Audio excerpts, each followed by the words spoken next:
Pemirsa, Hamas dan Israel sepakat melakukan gencatan senjata selama 42 hari mulai 19 Januari mendatang. Ada 3 fase dalam gencatan senjata itu. Fase pertama mencakup pembebasan sandera, perempuan, anak-anak, serta lansia. Kemudian penghentian serangan hingga masuknya lebih banyak bantuan kemanusiaan. Fase kedua bertujuan mengakhiri perang, termasuk pembebasan sandera pria oleh Hamas sebagai ganti atas dibebaskannya sejumlah tahanan Palestina dan penjara Israel. Dan fase ketiga pemulangan jenazah serta implementasi rencana rekonstruksi Gaza. Untuk membahas kesepakatan gencatan senjata Israel dan Hamas di Gaza, bersama kami sudah hadir di studio jurnalis Timur Tengah Faisal Assegaf, dan di sambungan Zoom ada Ketua Dewan Pembina Mercy, Sarbini Abdul Murad. Selamat sore, terima kasih Mas Faisal, kita ketemu lagi. Sore ya, terima kasih Mbak. Dokter Sarbini, apa kabar? Alhamdulillah baik Mbak. Baik. Alhamdulillah, oke. Sebelum kita mulai diskusi, sebelum kita mengelaborasi berita baik ini, kita akan terlebih dahulu simak paket berikut ini.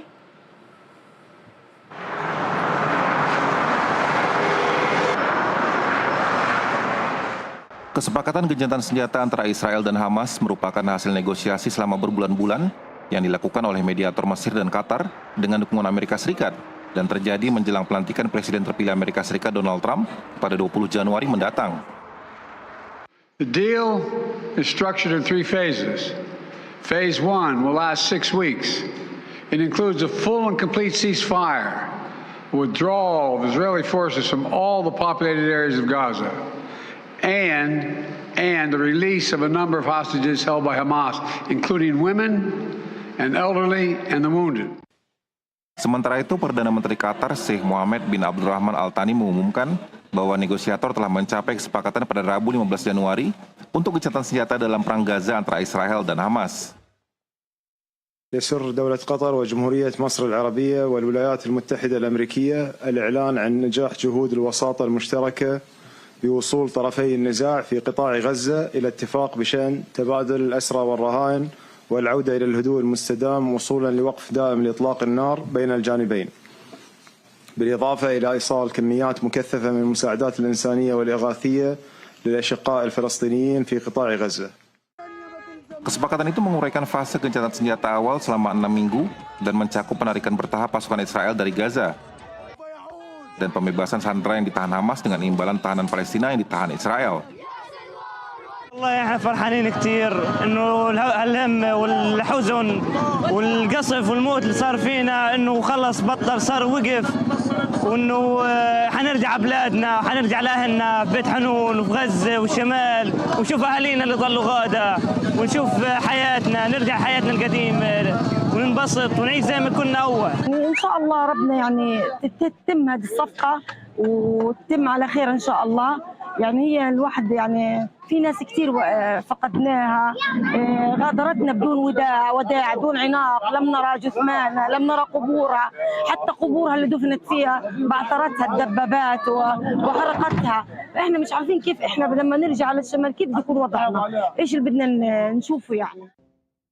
Gencatan senjata bertahap direncanakan dapat menghentikan pertempuran yang telah menghancurkan sebagian besar wilayah Gaza dan menggusur sebagian besar penduduk wilayah itu yang berjumlah 2,3 juta jiwa sebelum perang dan menewaskan puluhan ribu orang. Tim jurnalis NTV melaporkan. Langsung saja kita mulai diskusi. Saya mau mulai dari Mas Faisal dulu yang sudah di studio. Ada 3 fase. Kenapa harus dijalankan sebanyak 3 fase? Kenapa nggak langsung saja? Karena memang isu-isunya itu sangat sensitif atau memang susah ketemunya. Pertama, kita tahu Hamas itu dari awal ketika ingin gencatan senjata adalah pertukaran tahanan itu gencatan senjatanya permanen. Artinya pasukan Israel harus mundur, nggak ada lagi serangan. Jadi bukan mundur dari wilayah-wilayah yang padat penduduk, tapi benar-benar keluar dari Gaza, itu yang mau.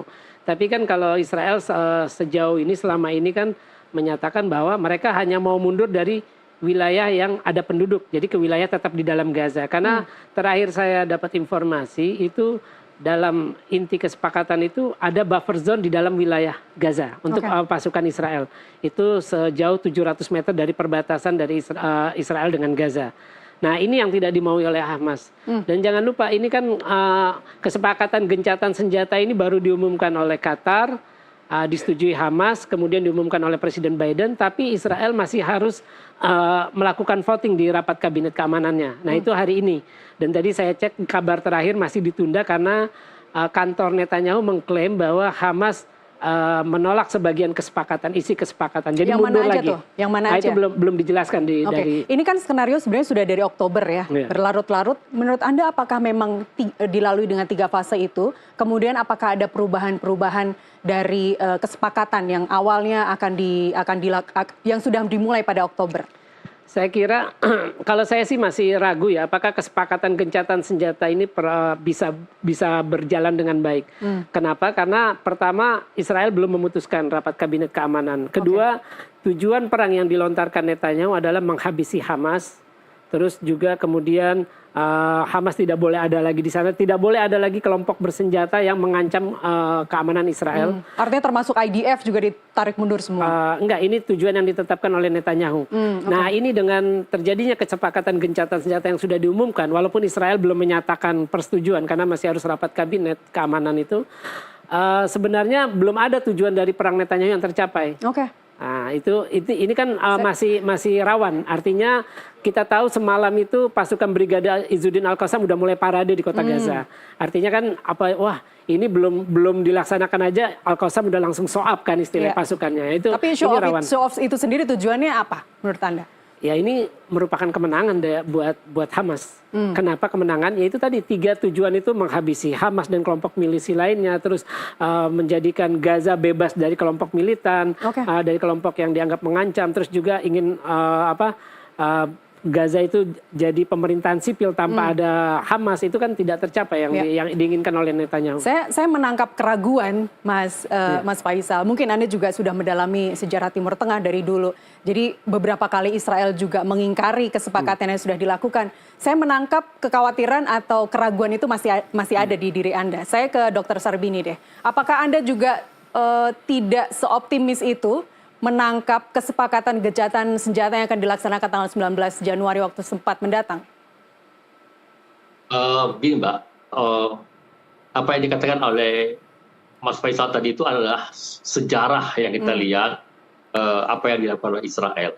Contoh sederhana aja ya yang bisa kita lihat sekarang adalah ketika Israel melakukan gencatan senjata dengan Hizbullah selama 60 hari. Tapi sampai dengan hari panggilan itu dilakukan oleh Israel hampir 1000 kali pelanggaran.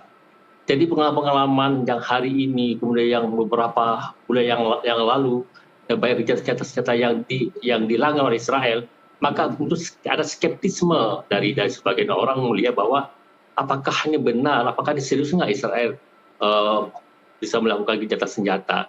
Tapi bagi warga negara ini satu hal yang luar biasa. Dan kami juga akan lebih mempersiapkan, memprepare hal-hal yang perlu kita lakukan untuk pasca gencatan senjata ini. Jadi semua itu saya pikir tergantung pada Israel untuk memberikan satu sikap atau satu etika kepada dunia bahwa kami serius untuk melakukan gencatan senjata ini. Jadi semua semua orang itu karena pengalaman Israel itu aja sebenarnya. Karena sudah sering mengingkari, jadi rasa skeptisisme itu ada di masing-masing orang begitu ya. Tapi Dr. Sarbini, kalau Anda lihat dari kesepakatan yang menurut Anda tricky, itu yang mana saja? Yang mungkin Israel sangat berat untuk melaksanakan itu? Nah kita lihat kan yang yang pasti kan fase pertama Mbak. Fase kedua, ketiga itu belum diumumkan. Jadi bisa jadi setelah fase pertama menurut Israel ini tidak sesuai dengan apa yang diinginkan oleh dia, bisa jadi akan terjadi pelanggaran pada fase kedua dan fase ketiga misalnya. Contoh saya penarikan pasukan misalnya, pasukan Israel dari Gaza. Yang saya berpikir bahwa penarikan pasukan ini kan bisa mengancam juga eksistensi mereka juga. Karena memang sampai dengan hari ini yang di utara itu kan kekuatan Hamasnya masih sangat kuat Mbak. Karena kan salah satu di bawah koridor Nezarim juga kan, artinya dia coba mengkosongkan di buffer zone di utara itu, dan semua warga Gaza yang utara dipaksakan untuk mengungsi atau evakuasi ke selatan. Tapi nyatanya ketika mereka mengatakan bahwa clear di utara, tapi ada peningkatan pergerakan para pejuang-pejuang yang di utara. Jadi Israel menganggap bahwa kekuatan Hamas ini masih ada, dan di mata mereka secara keamanan ini masih mengancam gitu, Mbak. Jadi yang tiga ini kan masih samar-samar, Mbak. Akan dihubungkan nanti setelah fase yang pertama kan. Nah ini yang makanya skeptisisme selalu ada karena sikap-sikap Israel selama ini tidak menunjukkan itikat yang serius untuk melaksanakan gencatan senjata ini. Ada dua menteri loh, Mbak, ada 2 menteri yang nggak setuju tuh di garis ultra kanan ini. Baik, Mas Faisal, saya ingin menangkap tadi rasa skeptisisme itu. Sekarang kan kita sulit untuk tidak menghubungkan ini dengan pelantikan Presiden Trump mendatang. Dan ini benar-benar tanggalnya disesuaikan sebelum dia melantik. Dan sudah ada utusan Trump juga, Steve, yang banyak kabar beredar yang ikut dalam perundingan itu berlangsung sangat tegang pertemuan dengan Netanyahu itu. Apakah ancaman? Saya tidak tahu ancamannya seperti apa kepada Netanyahu. Yang jelas kalau ke Hamas, kan Hamas akan dibikin, Gaza akan dibikin kayak neraka kalau kesepakatan itu dibatalkan begitu. Anda tetap menangkap ini bentuk dari skeptisisme itu bahwa hey, udah ada ancaman besar loh dari Trump. Apakah Netanyahu tetap akan mengingkari itu? Ya, kita tahu terakhir dalam komentarnya kemarin ketika setelah pengumuman oleh Biden maupun oleh Perdana Menteri Qatar itu sendiri, di akun media sosialnya Trump bilang bahwa saya akan memastikan nanti setelah gencatan senjata tidak boleh ada lagi kelompok teroris yang mengancam Israel. Artinya kesepakatan ini sebenarnya belum benar-benar aman. Ya. Karena ya Hamas tidak mungkin mau menyerah. Ya kan? Tidak mungkin mau menyerah. Meskipun diancam akan dibikin seperti neraka nanti Gaza. Iya, dan mereka tidak boleh menyerah karena kan mereka bangsa yang sedang dijajah. Mereka harus berjuang melawan penjajah. Mereka sudah sadar apapun resikonya. Itu yang ini. Dan jangan lupa kejadian 7 Oktober ini mengubah cara pandang baik Hamas maupun Israel. Hamas akan melihat Israel, ternyata Israel nggak sekuat gambaran atau digembar-gemborkan banyak orang. Intelijennya bisa ditembus, pertahanan keamanannya bisa ditembus. Dan jangan lupa Hamas ini kan bukan aktor negara, bukan negara. Jadi nggak apple to apple dibandingkan dengan Israel. Tapi sebagai sebuah milisi dia bisa menembus negara yang sekuat Israel, yang didukung oleh Amerika, bukan berarti hanya besar Amerika, dong secara Jerman. magnitud. Nah iya, secara magnitud. Jadi bagi Hamas, serangan 7 Oktober bisa akan diulang lagi di masa depan. Sama sebaliknya buat Israel, baik untuk masyarakat Israel, ketakutan itu akan selalu ada. Wah, jangan-jangan Hamas akan bisa melakukan serangan serupa seperti 7 Oktober 2023. Nah, inilah yang membuat kesepakatan ini kemungkinan besar tidak akan berjalan permanen. Karena ya itu tadi, cara pandangnya sudah berubah. Buat Israel, selama masih ada Hamas di Gaza, selama Hamas bisa berkuasa, masih berkuasa. Karena saya yakin akan balik ke status quo, Hamas tetap yang berkuasa. Karena tidak mungkin Fatah akan sebelum masuk. Melewati fase 1 sekalipun? Atau? Iya, kan beberapa perkembangan terakhir itu, beberapa pejabat Israel bilang bahwa Hamas berhasil melakukan konsolidasi. Seperti sebelum serangan 7 Oktober. Artinya Hamas sudah kembali berkonsolidasi, sudah kuat, dan itu akan tetap menjadi ancaman. Nah inilah yang akan terus membuat bahwa gencatan senjata itu akan terus menjadi sesuatu yang rawan atau bisa pecah perang kapanpun. Kalau menurut saya intinya begini, gencatan senjata ini terasa hambar kalau Mahkamah Pidana Internasional tidak bisa mengadili Netanyahu dengan mantan Menteri Pertahanan Yoav Gallant sebagai penjahat perang. Karena kan ini bukan baru pertama Israel melakukan pembantaian rakyat Palestina di Gaza. Perang Gaza udah berlangsung 5 kali. Desember 2008 sampai Januari 2009, kemudian November 2012, kemudian 2014 musim panas, kemudian Mei 2021. Dan ini yang kelima dan yang terpanjang. Artinya Israel akan bisa mengulang hal serupa, melakukan kejahatan perang, kejahatan kemanusiaan di Gaza kalau tidak ada sanksi. Pertama, tidak ada sanksi yang dilakukan terhadap negara Israel itu sendiri. Seperti kita tahu Rusia ketika invasi ke Ukraina, semua negara barat, Amerika, Eropa melakukan sanksi. Nah, dan juga tidak ada sanksi bagi pejabatnya, Perdana Menteri Netanyahu dan Menteri Pertahanan atau juga dengan Panglima Angkatan Bersenjatanya harus diadili sebagai penjahat perang. Karena itu akan bisa berulang. Karena ya gencatan senjata ini hambar dong. Orang udah tewas, terus pelakunya yang menewaskan, melakukan genosida di Gaza tidak diadili, itu kan tidak fair. Ya. Bahwa kemudian Mahkamah Internasional mengatakan ini adalah kejahatan kemanusiaan, kejahatan HAM, genosida itu tidak cukup kalau Netanyahu belum diseret ke pengadilan. Iya, harus diseret ke pengadilan. Dr. Sarbini, ada yang ingin Anda tambahkan? Ya, Mbak, tentu begini Mbak ya, ada kita dengar juga berita-berita bahwa ketika tentara Israel menarik diri dari Gaza, maka bisa jadi tentara-tentara di Vulkan itu di tepi barat. Jadi Israel itu akan menambah atau memindahkan atau menggeserkan operasinya di tepi barat. Nah, ya pasti Israel akan mencoba melakukan tekanan-tekanan yang kuat dan keras di Barat. Nah, bisa jadi reaksi-reaksi keras ini memancing juga para pejuang-pejuang di Gaza untuk melakukan perlawanan-perlawanan untuk mengurangi tekanan di tepi Barat. Itu kan bisa jadi seperti itu. Artinya kalau misalnya Israel hanya melakukan gencatan senjata di Gaza tapi juga masih membiarkan operasi yang keras dan kuat sama seperti di Gaza di tepi Barat, maka itu akan memancing juga para pejuang-pejuang yang ada di Gaza untuk bergolak, untuk melakukan sesuatu membantu saudara-saudara yang ada di tepi Barat.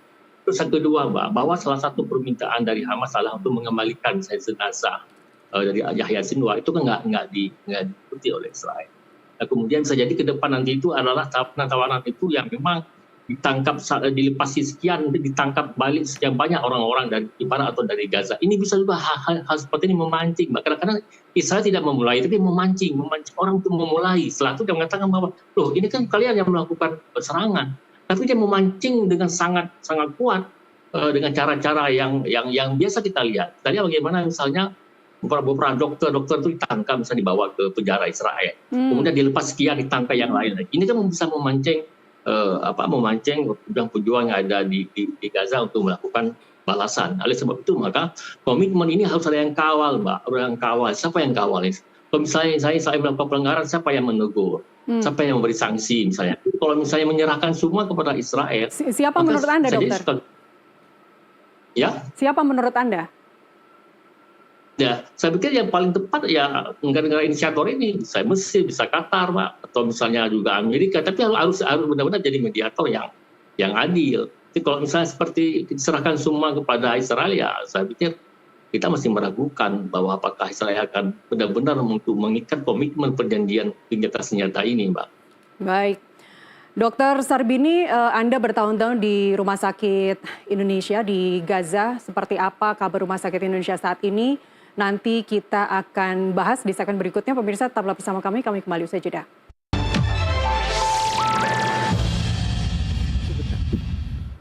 Kita lanjutkan dialog di studio. Saya masih bersama Faisal Assegaf, jurnalis Timur Tengah, dan melalui sambungan Zoom saya masih bersama Dr. Sarbini Abdul Murad, Ketua Dewan Pembina Mercy.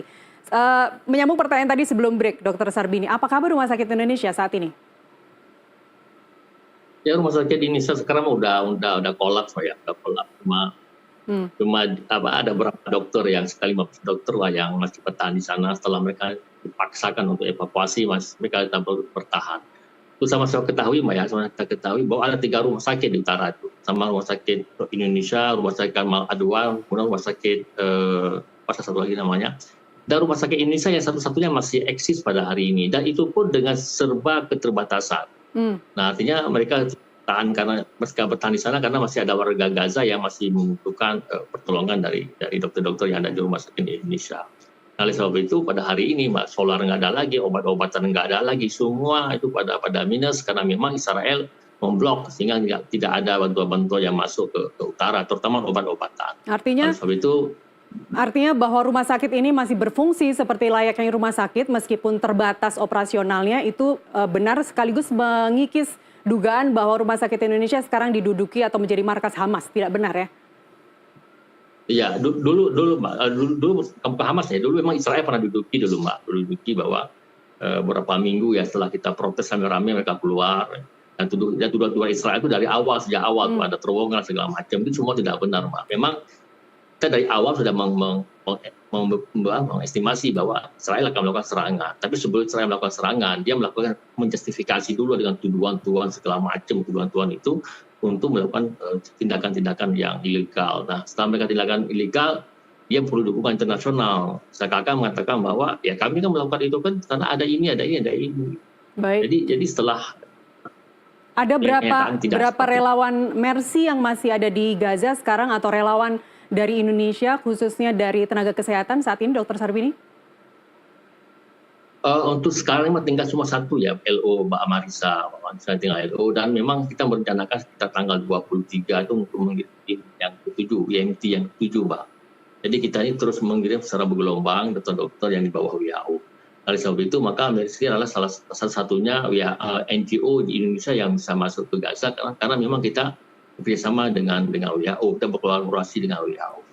Oleh sebab itu kita tetap terus mengirimkan dokter-dokter di sana sambil nanti kita coba untuk melakukan renovasi ulang rumah sakit ini karena kerusakan sudah sangat parah sekali. Oleh sebab itu untuk sementara kita tetap mengirim tim medis walaupun kita nggak bisa masuk ke sana, Mbak. Kita nggak bisa masuk ke rumah sakit ini. Cuma sekali kita masuk selang, kemudian dipaksa untuk bisa keluar. Ya mudah-mudahan dengan perjanjian ini kita bisa lebih leluasa dan kita bisa membawa bantuan yang lebih banyak. Karena selama ini kan kita masuk melalui RS, melalui Israel. Nah, jadi Israel memeriksa secara ketat segala bawaan sehingga tidak semua yang boleh dibawa masuk ke Gaza. Tapi kalau misalnya memang ini dibuka koridor Philadelphia atau jalurnya Salahuddin, maka kita bisa membawa bantuan yang lebih besar lagi dan itu bisa kita coba maksimalkan di rumah sakit Indonesia. Karena memang bantuan-bantuan sekarang ini kan banyak menumpuk di Mesir. Dan oleh sebab itu dengan pergiman dokter, maka dokter akan membawa segala macam perlengkapan tim yang itu bisa memaksimalkan kerja-kerja mereka yang ada di Indonesia nanti. Baik, kalau relawan tinggal satu pasien dipastikan tidak ada dari warga negara Indonesia ya, Dokter Sarbini? Iya, sekarang nggak ada Mbak di udara. Cuma setelah mereka bekerja di kamar A2, kemudian dipaksakan semua harus tenaga kesehatan harus keluar dari Gaza, maka mereka semua mengungsi di Derbalah, di salah satu rumah sakit di sana itu di Gaza Tengah. Jadi untuk di utara memang sama sekali tidak ada tenaga kesehatan di Indonesia, Pak. Jadi kita harapkan ke depan ini memang dengan perjanjian ini kita bisa langsung merunning rumah sakit kita yang ada di utara. Mas Faisal, perlukah kita masuk lagi ke jalur utara? Ya harus. Harus. Karena kan rumah sakit Indonesia itu representasi bukan hanya pemerintah tapi juga rakyat Indonesia. Jadi kita harus membangun kembali rumah sakit itu. Dan itu juga bentuk dukungan kita kepada rakyat Palestina. Apalagi sehabis perang pasti kan banyak korban luka yang harus, belum lagi yang trauma. Itu kan yang semua yang harus dirawat. Jadi kita harus ke sana. Meskipun dipastikan di jalur utara sudah tidak ada lagi warga negara Indonesia di sana, tapi ini adalah tugas kemanusiaan. Iya. Baik, kalau tadi sebelum jeda juga Dr. Sarbini bilang bahwa ini memang harus dikawal. Dari Komisi 1 pun juga sudah mengatakan berulang kali bahwa Indonesia tidak bisa tinggal diam begitu saja. Tapi apakah Mesir masih bisa dipercaya oleh mereka, kedua pihak ini, atau sebenarnya hanya Qatar satu-satunya negara yang didengar oleh Hamas dan Israel? Mesir ini kan salah satu selain Yordania, itu dua negara ini kan dua negara yang secara tradisional menjadi mediator di Timur Tengah. Ya. Kenapa Mesir? Mesir karena dia berbatasan dengan jalur Gaza. Otomatis apapun yang terjadi di Gaza, karena orang Gaza, Rafah itu kan dibagi dua, Rafah bagian Gaza dengan Mesir. Jadi artinya mereka sebenarnya bersaudara. Nah, dulu pun sebelumnya kan juga Gaza itu masuknya bagian Mesir sebelum dipisahkan setelah perjanjian Camp David. Terus kenapa Yordania itu penting di dalam urusan Palestina? Karena 50% pengungsi Palestina ketika peristiwa Nakbah tahun 1948 itu tinggal di Yordania. Itu 50% rakyat Yordania itu kebanyakan keturunan Palestina. Dan Yordania adalah setelah menandatangani perjanjian damai dengan Israel pada tahun 1994 dikasih hak wewenang eksklusif untuk mengelola Al-Aqsa dan tempat-tempat suci lainnya di Yerusalem Timur. Makanya mereka penting. Nah, Qatar ini penting karena Qatar ini negara yang sebenarnya kecil, dia tidak punya, dia bisa berpengaruh karena dia memiliki kekuatan uang. Nah, dia ekonominya besar, di situ juga pangkalan Amerika terbesar di Timur Tengah itu di Qatar, di Al-Udaid namanya. Nah, ini di sini kan Hamas setelah diusir dari Damaskus oleh Suriah karena tidak mau mendukung Assad untuk melawan pemberontak, itu kan pindah kantor biro politiknya di Doha sejak 2012. Nah, iya, Qatar memainkan peran penting karena disitulah para pemimpin Hamas, pemimpin politiknya bernaung di Qatar, di Doha itu sendiri. Jadi Qatar punya peranan penting.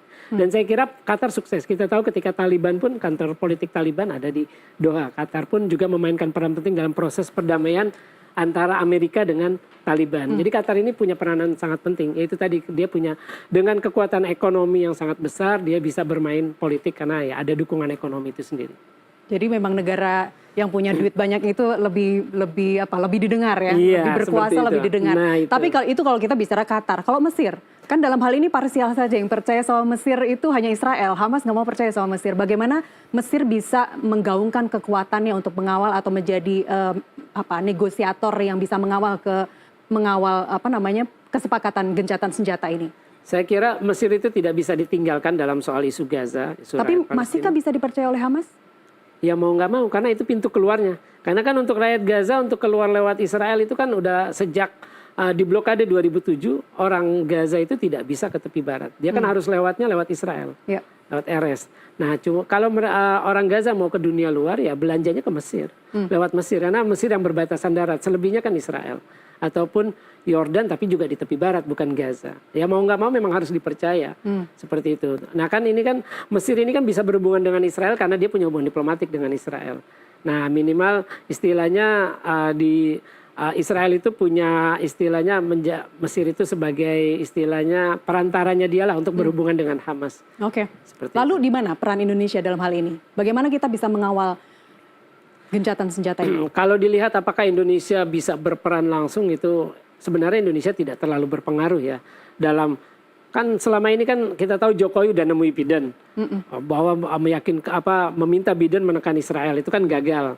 Artinya kita sebenarnya tidak terlalu punya pengaruh. Kita bisa memainkan peran dalam isu Palestina ya sesuai dengan kapasitas kita sendiri. Artinya gini, dengan isu kemanusiaan itu bisa. Terus juga ada yang kurang selama ini, kita itu tidak berani menyuarakan secara lantang mengenai posisi kita di dunia internasional. Saya kira baru di zaman Prabowo lah dia berani ngomong istilahnya yang lebih konkret. Misalkan kita mau evakuasi 1.000 korban luka dari Gaza. Itu kan lebih konkret. Sebelumnya kan kita mengirimkan bantuan kemanusiaan, itu sudah dilakukan sudah lama. Tapi sebenarnya yang lebih konkret lagi, kalau kita sebenarnya punya undang-undang tentang Palestina. Kenapa undang-undang ini perlu? Karena kita memakai konsep solusi dua negara itu, pertama itu konsep asing, terus juga bukan aspirasi bangsa Palestina karena nggak pernah dibawa ke referendum. Terus juga kita ini tidak punya dasar hukum dalam membela Palestina. Pembukaan UUD 1945 itu kan hanya bilang penjajahan di atas dunia harus dihapuskan. Tapi tidak jelas mana negara bangsa yang sedang dijajah. Kan tidak ada turunannya. Nah, jadi istilahnya kita sebenarnya nggak punya dasar hukum dalam membela Palestina. Itu kan alasan moral aja, alasan kemanusiaan. Tapi kita harusnya punya asas legalitas. Karena begini, kalau kita lihat ada kelompok-kelompok di Palestina yang tidak mau mengakui eksistensi Israel. Jadi walaupun solusi dua negara sebenarnya tidak akan pernah bisa diterapkan itu. Kayak Hamas, Jihad Islam kan nggak mau mengakui eksistensi Israel. Nah, Indonesia bagaimana memandang itu? Artinya gini, kita perlu basis undang-undang untuk membela Palestina. Palestina seperti apa yang kita mau? Apa benar kita akan mendukung Palestina sesuai solusi dua negara? Itu wilayah Palestina luasnya cuma 22%. Padahal ketika ada resolusi partisi PBB tahun 47 itu luas Palestina 45%. Setengahnya sendiri ya? Itu setengahnya. Masa kita mengikuti sebuah solusi untuk Palestina yang versi orang lain. Ini kan versi Barat, disetujui oleh kuartet Amerika, Rusia, PBB dengan Eropa, Uni Eropa. Tapi versi Indonesianya nggak ada. Kita harus. Nah terus versi kita mau Yerusalem Palestina itu kan kita juga punya masalah kan. Ketika beberapa warga Indonesia, baik tokoh politik, cendekiawan, tokoh agama yang beberapa kali diundang pemerintah Israel, itu kita nggak punya aturan. Emang boleh?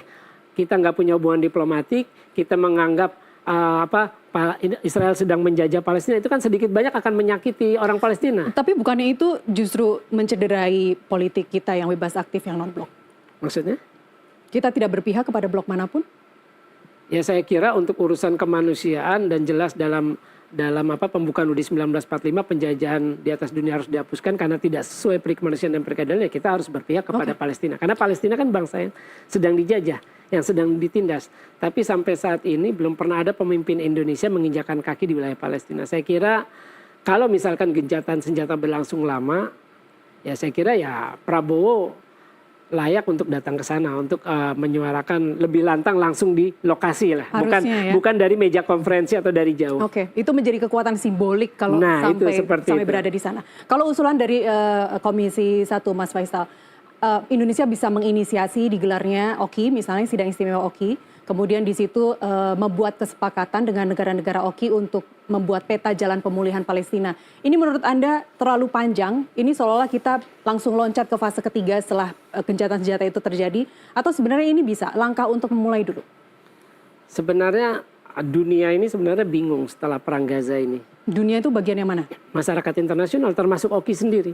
Artinya begini, setelah Gaza misalkan gencatan senjata berlangsung lama, setahun atau 2 tahun atau 3 tahun, kan ini yang bikin orang bingung, siapa yang harus berkuasa di Gaza? Israel kan nggak mau Hamas.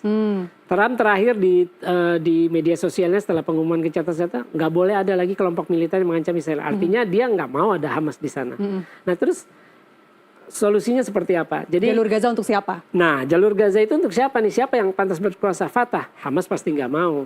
Karena kan mereka secara ideologi beda. Kita tahu di tepi barat ketika para pejuang Palestina, batalion Jenin, batalion Singa, terus juga batalion Nablus itu melawan penjajah Israel, kan pasukan otoritas Palestina malah ikut membantu Israel dalam mencari atau menyerahkan orang-orang yang dianggap bertanggung jawab melakukan serangan terhadap Israel. Itu kan aneh. Artinya menurut saya otoritas Palestina yang ada selama ini cuma kepanjangan tangan dari penjajahan Israel di wilayah Palestina, terutama di tepi barat. Jadi kalau untuk Indonesia, kita terlalu jauh untuk berbicara kemerdekaan Palestina. Atau pemulihan Palestina dalam jangka waktu yang akan datang. Kita itu tidak pernah bicara soal pencabutan blokade. Sebelum perang kan Gaza udah diblokade. Ada nggak usaha kita untuk Harusnya itu dulu yang dilewati. Itu dulu. Jangan lupa juga di tepi barat itu ada tembok pemisah. Seperti tembok Berlin dibangun sejak 2002, panjangnya 750 km. Kita tidak pernah memaksa Israel untuk merobohkan itu.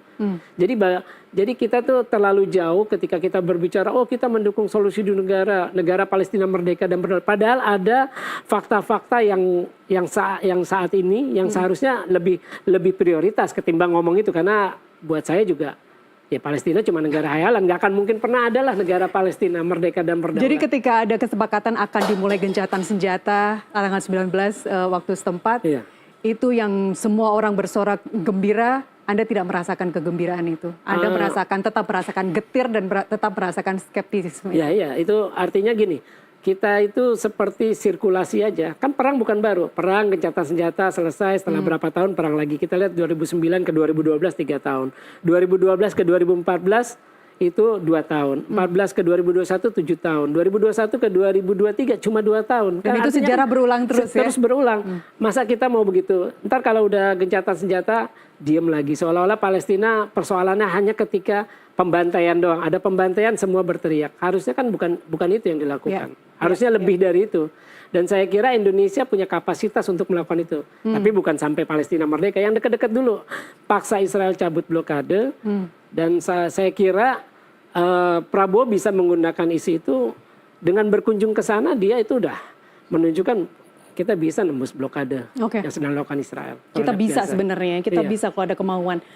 Dokter Sarbini, sebenarnya apa sih yang dibutuhkan oleh para relawan masyarakat global yang ada di sana, yang ada di Gaza, kemudian juga secara psikologis warga yang tinggal di Gaza bagian barat sekalipun, apa sebenarnya yang dibutuhkan oleh mereka?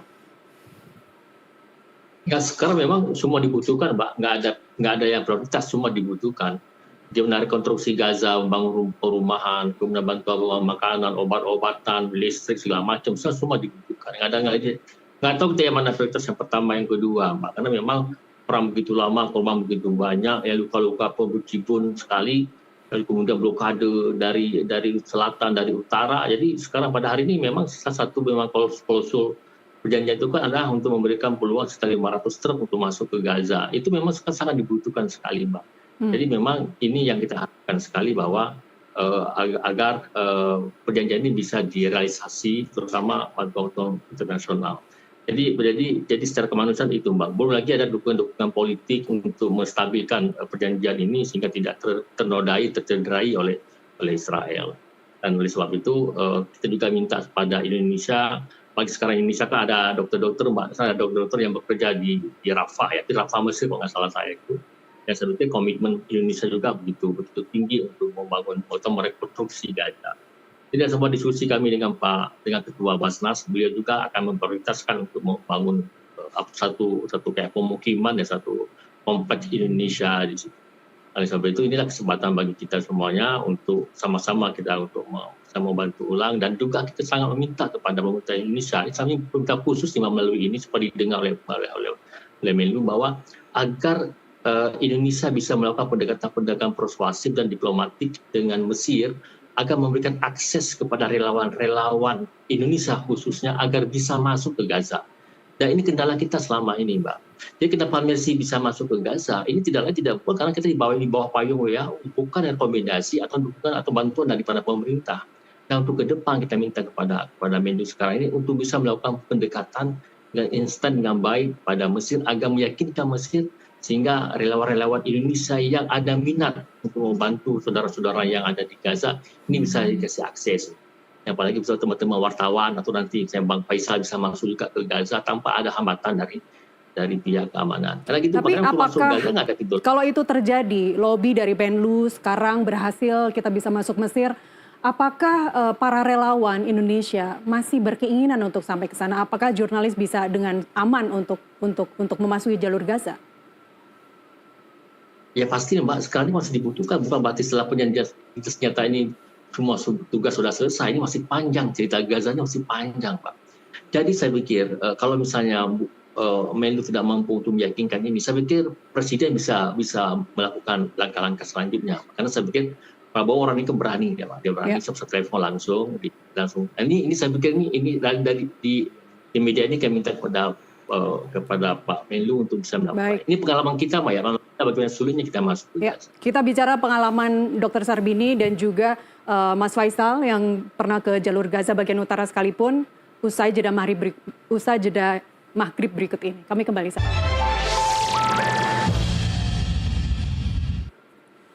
kita lanjutkan dialog di studio. Saya masih bersama Faisal Assegaf, jurnalis Timur Tengah, dan melalui sambungan Zoom saya masih bersama Dr. Sarbini Abdul Murad, Ketua Dewan Pembina Mercy. Nanti kita akan bicara lebih lanjut seperti apa sebenarnya bantuan-bantuan yang saat ini sudah ada yang ngumpulin, Mas, bantuan-bantuan itu. Tinggal kapan dikirimnya nanti kalau sampai ke fase kedua ya. Tapi Mas Faisal, ini menarik dalam artian ketika kesepakatan tadi secara eksplisit sudah disampaikan, sudah diumumkan, Biden sudah mengumumkan secara langsung. Kemudian masih ada serangan-serangan. 7 tewas kalau tidak salah? 40 setahu saya 40. Tewas setelah jadi setelah ada pengumuman itu langsung Israel tetap nyerang. Itu apa? Tujuannya apa? Mau show off bahwa ini senjata kita belum selesai loh. Ya, apa yang mau ditunjukkan? Artinya Israel tidak peduli. Kan sejak awal juga Israel tidak peduli. Mau dibilang dia melakukan kejahatan kemanusiaan, genosida, dia tetap melakukan serangan. Tapi Netanyahu sudah ketemu sama Steve, sudah foto bareng, sudah senyum-senyum. Rasanya dunia jadi tiba-tiba semuanya damai nih. Ya saya kira ini kan gencatan senjata ini kan buat saya tuh bisa dilihat kalau bagi Hamas ini sebuah menegaskan kemenangan dia sejak 7 Oktober. Ketika dia berhasil menerobos sistem pertahanan keamanan intelijen Israel yang dikenal kuat. Israel salah satu negara di Timur Tengah paling kuat kekuatan militernya bisa ditembus oleh sebuah milisi. Bukan negara ya. Faksi. Bukan negara, faksi, milisi, kelompok bersenjata. Terus juga ketika Netanyahu bilang bahwa perang ini untuk membebaskan nggak akan lama, tapi kenyataannya dia nggak bisa bebas. Dia akhirnya bertekuk lutut dengan istilahnya mengiyakan desakan Trump untuk gencatan senjata agar orang-orang yang ditawan di Gaza itu bisa pulang. Kan istilahnya negara yang kuat tidak bisa membebaskan warganya yang sedang ditawan, itu kan butuh 15 bulan dan itu 15 bulan juga tidak selesai-selesai. Dan malah membuat Israel istilahnya pamornya ambruk baik secara moral dan juga secara diplomatik. Kan dia terisolasi karena dianggap dia melakukan kejahatan perang, di mana-mana juga mulai diisolir Israel itu. Terus juga tentaranya diburu. Terakhir kan ada tentara Israel yang berlibur ke Indonesia. Ada salah satu tentara Israel itu ketika serangan 7 Oktober dia masih ada di Bali. Nah kemudian dia ditugaskan di Gaza. Februari 2024 dia balik lagi ke Bali untuk apa nih? Liburan. Dia tentara Israel. Terus dia balik sekitar tanggal 11 Oktober 2023. Dia ditugaskan di Gaza. Kemudian dia liburan lagi ke Indonesia, ke Lombok. Artinya istilahnya ini kan ada namanya Yayasan Hin Rajab.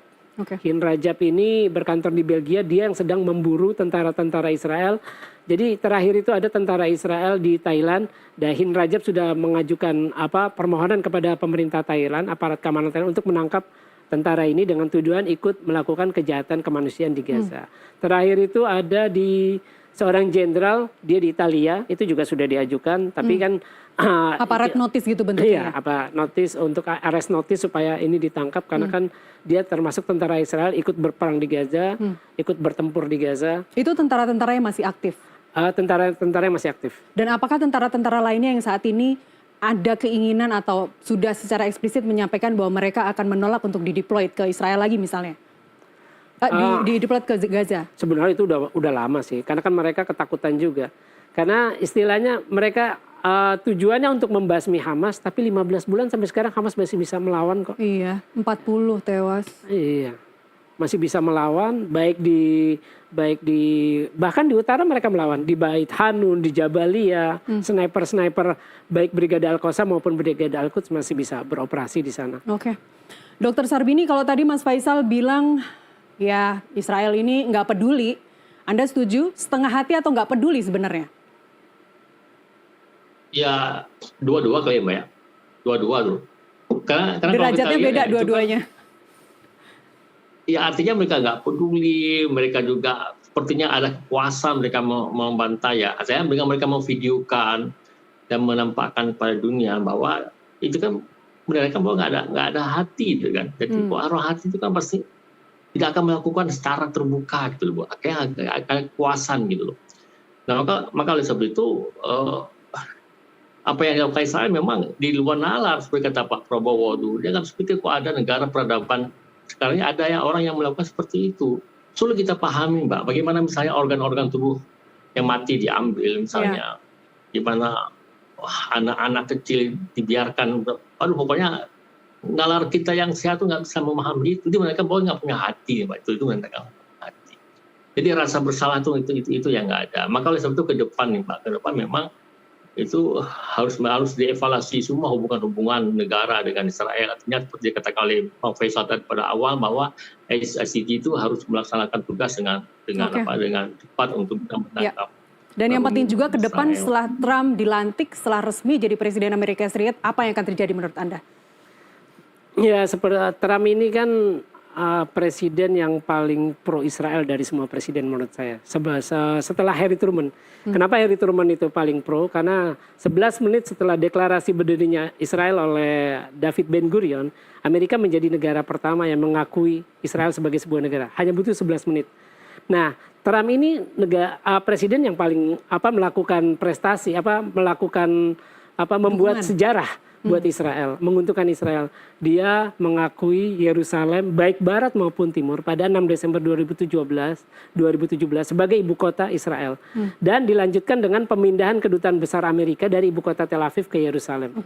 Jadi buat Israel tuh Trump itu benar-benar istilahnya orang yang paling baik lah, paling setia, pendukung paling setia bagi Israel. Walaupun keputusannya itu sebenarnya juga tidak populis lah di kalangan baik di Amerika sendiri maupun di dunia. Kita tahu ada protes.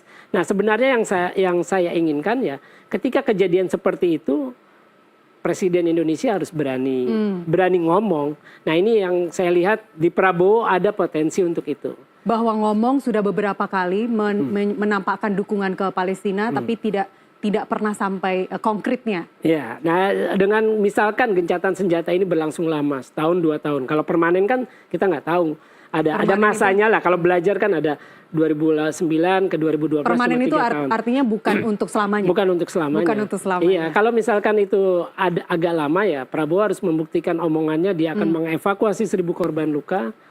Dan itu harus ditunjukkan harus dibuktikan kan dia udah ngomong di mana-mana di Shanghai Dialog itu kan forum internasional. Kemudian ketika pidato pelantikan dia istilahnya ngomong ke masyarakat Indonesia dan masyarakat internasional. Iya. Meskipun itu dilakukan secara bertahap dulu gitu ya, nggak langsung 1.000 gitu ya. Iya, tapi yang lebih baik lagi ya dia secara simbolis datang ke sana menjemput. Datang ke sana, menunjukkan dukungan. Saya terakhir ke Dr. Sarbini, sejauh ini seperti apa distribusi bantuan kemanusiaan untuk ke Gaza? Kalau tadi Anda menyampaikan bahwa Mesir masih menutup pintu itu, bagaimana nantinya bantuan-bantuan itu terdistribusikan? Itu kan salah satu klausulnya Mbak. Salah satu klausulnya itu adalah untuk memberikan akses bantuan kemanusiaan sekitar 500 truk lah masuk ke Gaza. Tapi hari ini kan masih belum bisa direalisasikan. Kalau sebab itu ke depan ini harus benar-benar harus dilaksanakan sehingga bantuan-bantuan kemanusiaan yang sangat diharapkan itu harus bisa masuk. Karena kita lihat beberapa bulan yang lalu itu kan, karena frustasinya masa internasional, Indonesia sampai mengirimkan bantuan dari pesawat, Yordan demikian juga, ini kan. Ini artinya apa? Artinya memang kita sudah kalah dengan Israel, kalau sampai-sampai kita buat demand dropping dari udara, hingga orang yang berlomba untuk mendapatkan itu, sampai ada yang luka, ada yang meninggal dan sebagainya. Oleh sebab itu ini harus dilaksanakan dengan konsisten sehingga masyarakat Gaza pada hari ini musim dingin ini perlu ada selimut, kemudian makanan harus cukup. Dan itu sudah antri itu Mbak di perbatasan Mesir dengan Palestina itu untuk mereka bisa masuk segera mungkin. Itu yang utama Pak. Baik, Dr. Sarbini Abdul Murad, Ketua Dewan Pembina Mercy, terima kasih sudah bergabung melalui Zoom, dan Mas Faisal Assegaf, jurnalis Timur Tengah, terima kasih sudah berbagi insight. Kita ketemu lagi di waktu yang akan datang. Sampai di sini NTV Prime Dialog, NTV Prime Bulletin masih akan kembali usai jeda, tetaplah bersama kami.